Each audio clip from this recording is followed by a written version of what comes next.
in English grammar, the topic of syntax, and I have taught you the rules of noun and pronoun. Today is the turn of adjective. Adjective पर आधारित syntax हम करने जा रहे हैं.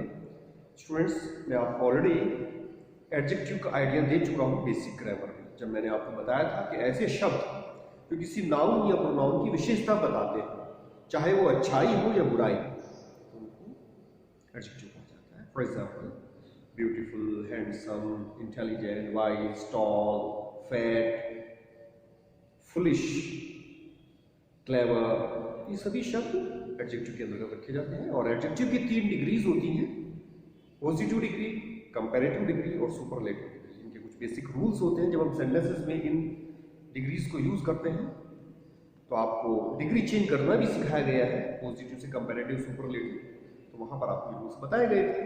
फिर भी आपको मैं कुछ रिवीजन करा देता हूं. जैसे अक्सर कंपैरेटिव डिग्री के बाद दैन, THAN का प्रयोग किया जाता है, और सुपरलेटिव डिग्री से पहले दा का प्रयोग कंपलसरी है.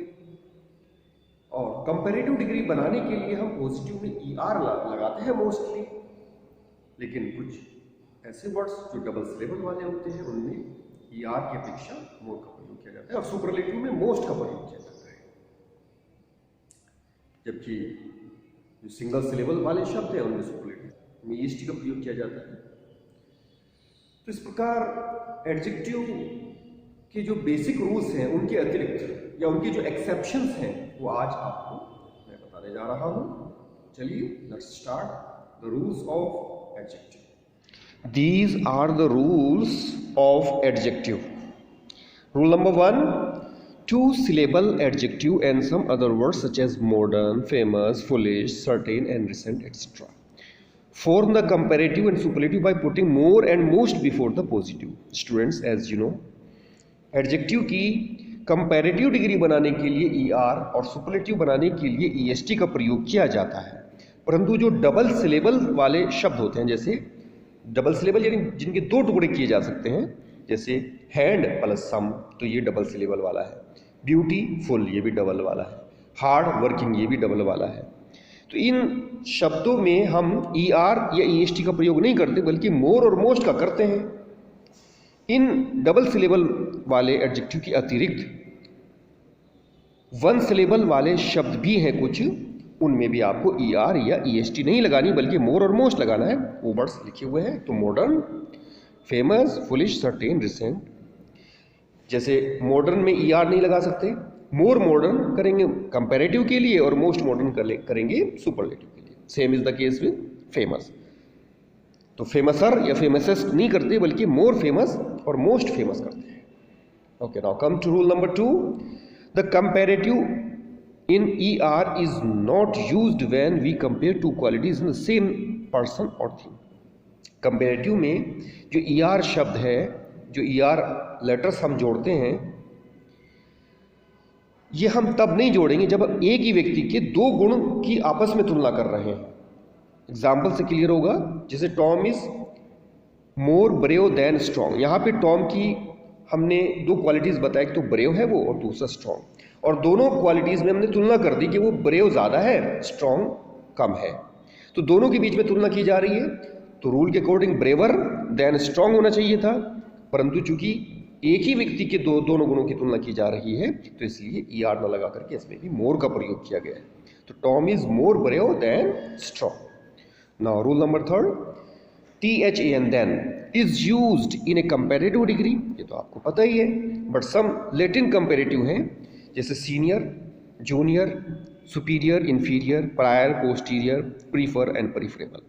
इनके बाद देन नहीं लगाया जाता, बल्कि देन के स्थान पर टू का प्रयोग किया जाता है. इन शब्दों को आप अच्छे से याद कर लीजिए. Senior, junior, superior, inferior, prefer, preferable और प्रायर, पोस्टीरियर भी हैं. जैसे this book is superior than that के बजाय टू दैट लगाया गया है. In the same way, I prefer, मुझे पसंद है कॉफी, तो देन नहीं लगाएंगे बल्कि टू लगाएंगे. कॉफी टू टी, चाय से ज्यादा मुझे क्या पसंद है, कॉफी, तो देन नहीं लगाया गया, टू का प्रयोग किया गया है. तो ये विशेष प्रकार के शब्द हैं, इनको आप लर्न कर लीजिए.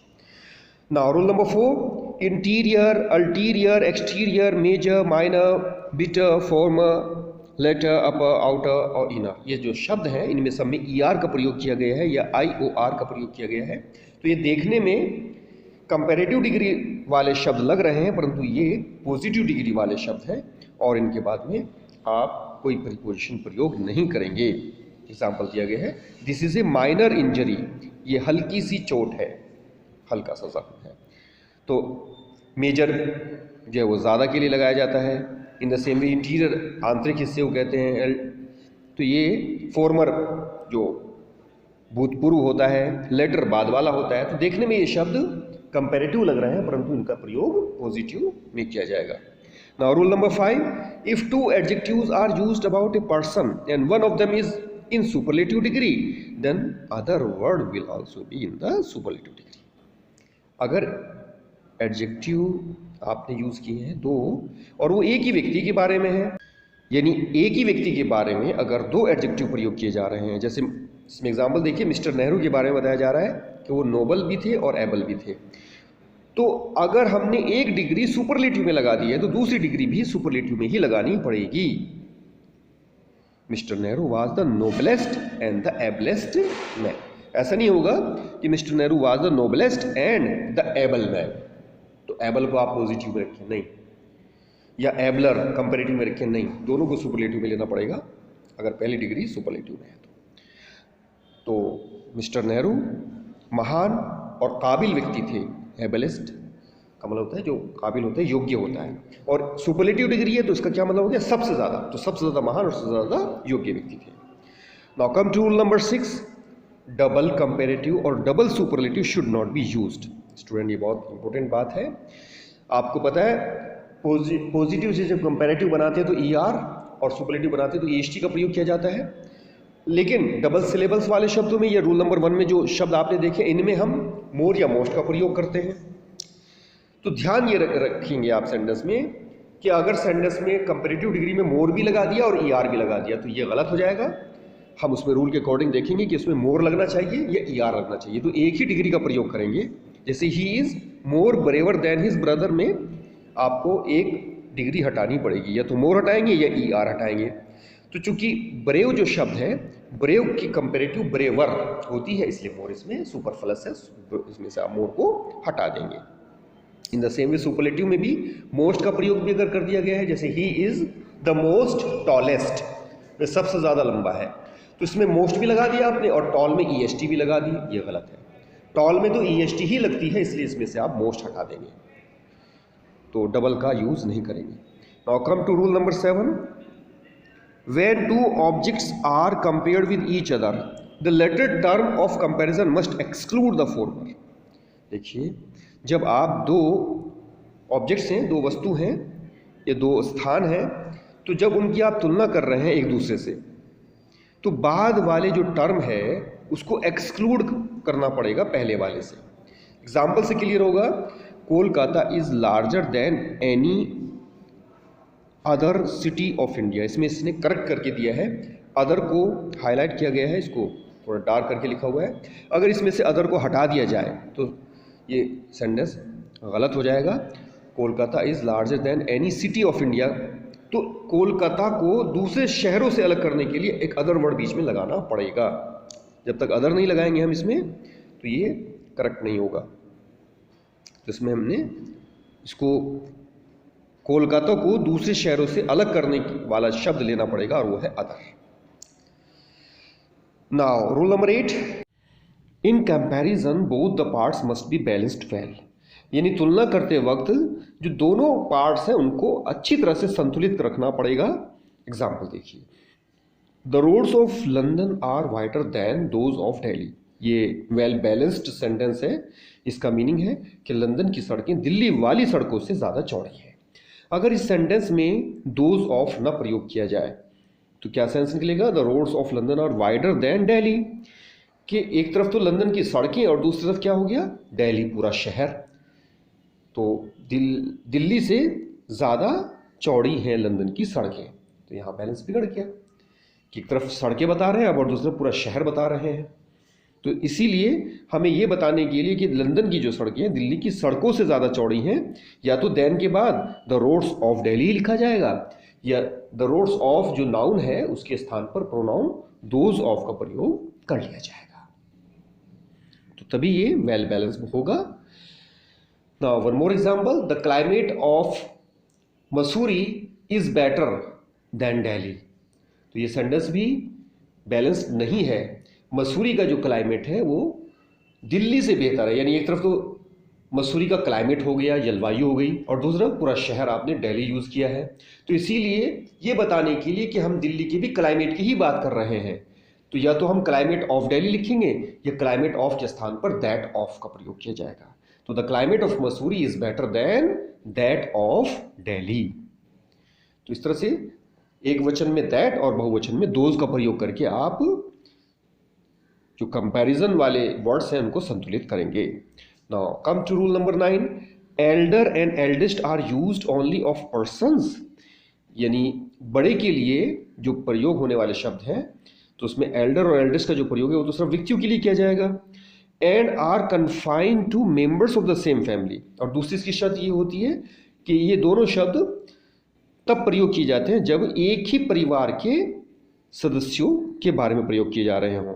वाइल जबकि older and oldest are used of both persons and things. Older और ओल्डेस्ट का मीनिंग भी वही होता है जो एल्डर एल्डेस्ट का होता है, परंतु ऑल्डर ओल्डेस्ट का जो प्रयोग है वो व्यक्तियों और वस्तुओं दोनों के लिए किया जा सकता है। अब इसमें इसको अच्छे से इस तरह समझ लीजिए कि ऑल्डर ओल्डेस्ट का प्रयोग तो दोनों के लिए किया जाएगा, परंतु एल्डर एल्डेस्ट का प्रयोग सिर्फ व्यक्तियों के लिए किया जाएगा, और व्यक्तियों में भी सिर्फ उन व्यक्तियों के लिए जो एक ही परिवार के सदस्य हों। एग्जाम्पल देखिए, George is my elder brother. तो जॉर्ज जो है वो मेरा बड़ा भाई है। अब चूंकि दोनों भाई हम एक ही फैमिली के मेंबर्स हैं, ब्लड रिलेशन है, इसलिए यहाँ पे ऑल्डर नहीं एल्डर का प्रयोग किया गया है। ऑल्डर का प्रयोग हम तब कर सकते थे जब वो मेरे परिवार का सदस्य ना होता, अन्य व्यक्तियों के लिए किया जाता है। जैसे किसी फ्रेंड के बारे में अगर आप बता रहे हैं या अन्य किसी व्यक्ति के बारे में आप बता रहे हैं तो वहाँ पर ऑल्डर का प्रयोग किया जाएगा। जबकि ऑल्डर और ओल्डेस्ट का प्रयोग वस्तु और स्थानों के लिए भी किया जा सकता है, जबकि उसमें एल्डर एल्डेस्ट का प्रयोग नहीं किया जाता। नेक्स्ट एग्जाम्पल देखिए, DS college is the oldest institution इन अलीगढ़। तो ये एक स्थान है, तो इसलिए ओल्डेस्ट का प्रयोग किया गया है, एल्डेस्ट का नहीं। I hope you understood the concept. मैं एक बार फिर से बता देता हूँ, ऑल्डर और ओल्डेस्ट व्यक्तियों और वस्तु और स्थानों सबके लिए प्रयोग किया जा सकता है, परंतु एल्डर एल्डेस्ट सिर्फ व्यक्तियों के लिए, और व्यक्तियों में भी उन व्यक्तियों के लिए जो एक ही परिवार के सदस्य हों जिनमें ब्लड रिलेशन हो। Okay, now come to rule number 10, later and latest refer to time. ये जो दो शब्द हैं लेटर और लेटेस्ट, इनका संबंध समय से है, जबकि LATTER और LAST लास्ट, तो ये पोजीशन के लिए इंगित करते हैं। इनका जो संबंध है वो स्थिति के लिए, पोजीशन के लिए होता है। एग्जाम्पल देखिए, आई केम लेटर टॉम। तो ये सही सेंटेंस है, मैं बाद में आया टॉम के, ये समय के लिए प्रयोग किया गया है। और अगर LATTER यहाँ पर होता तो उसको आपको चेंज करना होता, ये एरर होता सेंटेंस के अंदर, क्योंकि जो लेटर होता है वो पीछे वाला, इसका सेंस क्या होता है, पीछे वाला। Next example, this news paper gives the latest news. तो लेटेस्ट यहाँ पे सही शब्द है क्योंकि ये समय को इंगित कर रहा है। अगर आप यहाँ पे लास्ट लगाएंगे तो लास्ट तो सबसे अंतिम वाला होता है, तो अंतिम वाली न्यूज़ नहीं देता है, बल्कि ऐसी खबर देता है जो बिल्कुल अभी की हो, तो समय से संबंध है इसका। तो समय का और पोजीशन का आपको ध्यान रखना चाहिए। समय के लिए LATER और LATEST कंपैरेटिव और सुपरलेटिव में है, और पोजीशन के लिए LATTER कंपैरेटिव में और लास्ट सुपरलेटिव में। रूल नंबर 11, यहाँ पे 3 शब्द दिए गए हैं, लिटिल, ए लिटिल और द लिटिल, जिसका मीनिंग होता है नॉट मच। तीनों का ही मीनिंग क्या होता है, बहुत कम। परंतु लिटिल का जो सेंस है वो ये होता है कि हार्डली एनी, मुश्किल से ही कोई, मतलब कम है लेकिन बहुत ही कम, ना के बराबर। और ए लिटिल का मतलब कम है परंतु उसमें कुछ है, और द लिटिल का मतलब कम है परंतु सारी की सारी, जो भी कुछ है वो सारी की सारी है। एग्जाम्पल से क्लियर होगा, there is little hope of his recovery. उसके ठीक होने की बहुत कम आशा है। तो लिटिल से पहले ए और द नहीं लगाया गया है, इसका क्या मतलब बन गया कि वह ठीक हो ही नहीं सकता, बहुत कम संभावना है। और अगर लिटिल से पहले ए लगा दिया जाए, there is a little hope of his recovery, तो उसका मीनिंग निकलेगा कि उसके ठीक होने की कम आशा। रोल नंबर 11, यहाँ पे 3 शब्द दिए गए हैं, लिटिल, ए लिटिल और द लिटिल, जिसका मीनिंग होता है नॉट मच। तीनों का ही मीनिंग क्या होता है? बहुत कम। परंतु लिटिल का जो सेंस है वो ये होता है कि हार्डली एनी, मुश्किल से ही कोई, मतलब कम है लेकिन बहुत ही कम, ना के बराबर। और ए लिटिल का मतलब कम है परंतु उसमें कुछ है। और द लिटिल का मतलब कम है परंतु सारी की सारी, जो भी कुछ है वो सारी की सारी है। एग्जाम्पल से क्लियर होगा। There is little hope of his recovery, उसके ठीक होने की बहुत कम आशा है। तो लिटिल से पहले ए और द नहीं लगाया गया है, इसका क्या मतलब बन गया कि वह ठीक हो ही नहीं सकता, बहुत कम संभावना है। और अगर लिटिल से पहले ए लगा दिया जाए, there is a little hope of his recovery, तो उसका मीनिंग निकलेगा कि उसके ठीक होने की कम आशा है परंतु कुछ आशा है। मे पॉसिबली रिकवर, यानी हो सकता है वह संभवतः ठीक हो जाए। तो इसमें थोड़ी सी जो मात्रा है वो बढ़ जाती है।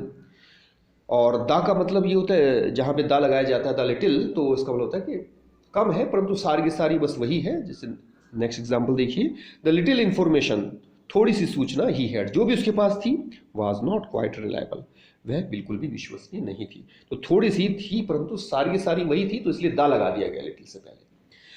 और student, few, a few, the few, इन शब्दों के साथ भी यही रूल है।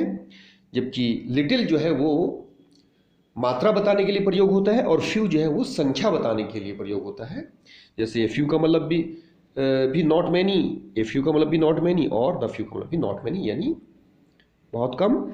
लेकिन हार्डली एनी, इसका सेंस निकलेगा जब अकेला आप फ्यू यूज करेंगे और ए लगा दिया तो कम परंतु कुछ, और द लगा दिया तो बहुत कम परंतु सारा का सारा। एग्जाम्पल देखिए, few man are free from faults, बहुत कम लोग हैं जो दोष रहित हैं, जिनमें कोई दोष नहीं है। तो इसका मतलब यह है कि ना के बराबर। फ्यू में ए और दा नहीं लगाया आपने तो ना के बराबर सेंस निकल रहा है। A few words spoken will convince him, कुछ शब्द जो बोले जाएंगे वो उसको विश्वास दिला देंगे। तो यहाँ पे संभावना थोड़ी ज़्यादा है। तो कम तो शब्द कम है परंतु कुछ ना कुछ है। और the few clothes he had, बहुत कम कपड़े थे लेकिन सारे के सारे वही थे उसके पास, वर ऑल टेटर्ड एंड टॉर्न, वो सब फटे हुए थे।